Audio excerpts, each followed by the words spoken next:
मध्य प्रदेश के कृषि मंत्री का कंफ्यूजन भरा बयान सामने आने के बाद कांग्रेस ने चुटकी ली है। खाद की समस्या को लेकर मंत्री के अजीब तर्क सामने आया है। उन्होंने कहा कि खाद वितरण मेरा विषय नहीं, मेरा विभाग नहीं है। सहकारिता के जरिए खरीदी होती है, फिर भी सवाल पर जवाब दे रहा हूं। प्रदेश में खाद की कमी कहीं नहीं है। जहां कमी है कांग्रेस बताए, वहां घर घर पहुंचा दूंगा खाद। वहीं खाद खरीदी केंद्रों पर लग रही किसानों की भीड़ पर नया तर्क दिया। कृषि मंत्री बोले कि एक दुकान पर खाद नहीं है तो दूसरी दुकान पर किसान जाते हैं। 40 से 50 किसानों की वजह से लाइन लग जाती है। वहीं नेता प्रतिपक्ष उमंग सिंगार ने सरकार पर निशाना साधा है। उन्होंने प्रदेश कृषि मंत्री पर हमला बोलते हुए कहा कि किसानों की समस्याओं का उनको पता नहीं है तो कृषि मंत्री इस्तीफा दे। उमंग बोले कि प्रदेश के मंत्री का अल्प ज्ञान है। किसानों के मंत्री होकर किसानों की बात करना नहीं चाहते। किसान क्या खेतों में खाद नहीं डालता? इस्तीफा देना चाहिए। हर जिले से मांग आ रही है, यदि खाद की पूर्ति हो गई तो बुलेटिन जारी करें। उमंग सिंगार ने कहा कि बांग्लादेश के लिए प्लान तैयार करें, कांग्रेस साथ है। बांग्लादेश प्रदर्शन को लेकर बोले कि सरस्वती शिशु मंदिरों में अखंड भारत का नक्शा है। आरएसएस और बीजेपी बांग्लादेश को अपना हिस्सा मानती है तो यहाँ प्रदर्शन करने से क्या होगा? चलो बांग्लादेश चलते हैं। मोदी बांग्लादेश के लिए प्लान तैयार करें, कांग्रेस साथ है। देखिए, सरकार का 1 साल 13 तारीख को पूरा होने वाला है, लेकिन भारतीय जनता पार्टी की सरकार बात तो करती है युवाओं की, किसानों की, महिलाओं की, लेकिन जो उससे घोषणा पत्र में थे वादे, वो सरकार 1 साल में पूरे नहीं कर पाई।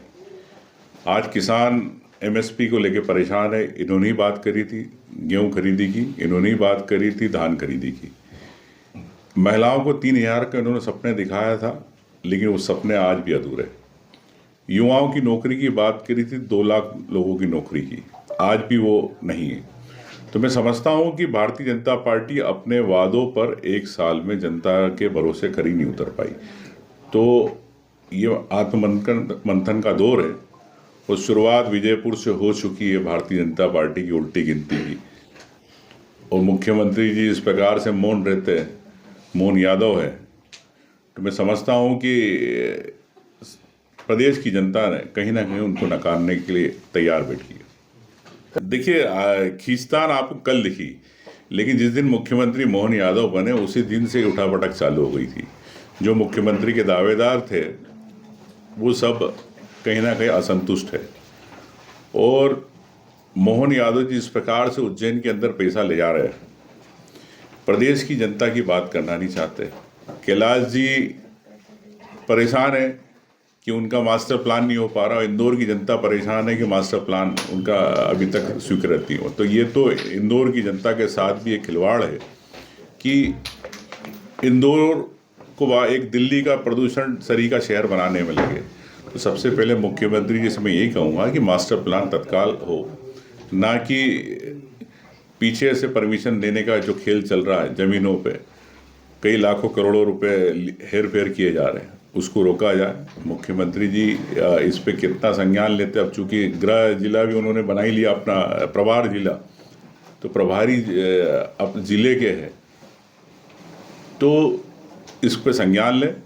और कैलाश जी मेरे ख्याल से काफ़ी समय के बाद कैबिनेट में गए हैं, तो मैं समझता हूँ कि कैलाश जी ने अपना दुख व्यक्त किया है, लेकिन मुझे नहीं लगता कैलाश विजयवर्गीय के मोहन यादव। देखिए, मैं इतना कहना चाहता हूं कि प्रदर्शन देश में क्यों, बांग्लादेश की लड़ाई है और इंदिरा गांधी जी ने पाकिस्तान से हटके एक बांग्लादेश बनाया था। उसमें भारत की भूमिका थी, एक कूटनीतिक थी जो हमें आज पता। लेकिन आरएसएस अपने नक्शे में शिशु मंदिर के अंदर आज भी अखंड भारत दिखाती है। तो अखंड भारत की क्या आरएसएस को चिंता नहीं है? क्या बांग्लादेश को जब आप अपना हिस्सा मानते हो तो बांग्लादेश के अंदर अल्पसंख्यक हिंदुओं पे इस प्रकार से आक्रमण हो रहे, तो भारतीय जनता पार्टी हिंदुओं की बात करने वाली है, आरएसएस हिंदुओं की बात करने वाले, क्यों मोदी चुप है? क्या कारण है? क्या कोई साथ नहीं दे रहा? पूरी कांग्रेस पार्टी साथ है। चलिए, कब चलना आपको प्लेन से? हम लोग चलने को तैयार है। चलिए, कब आपको बांग्लादेश को कूच करना। लेकिन मुझे नहीं लगता सिर्फ हिंदुओं को के नाम पर राजनीति करने वाली भारतीय जनता पार्टी बांग्लादेश के अंदर कुछ नहीं करेगी।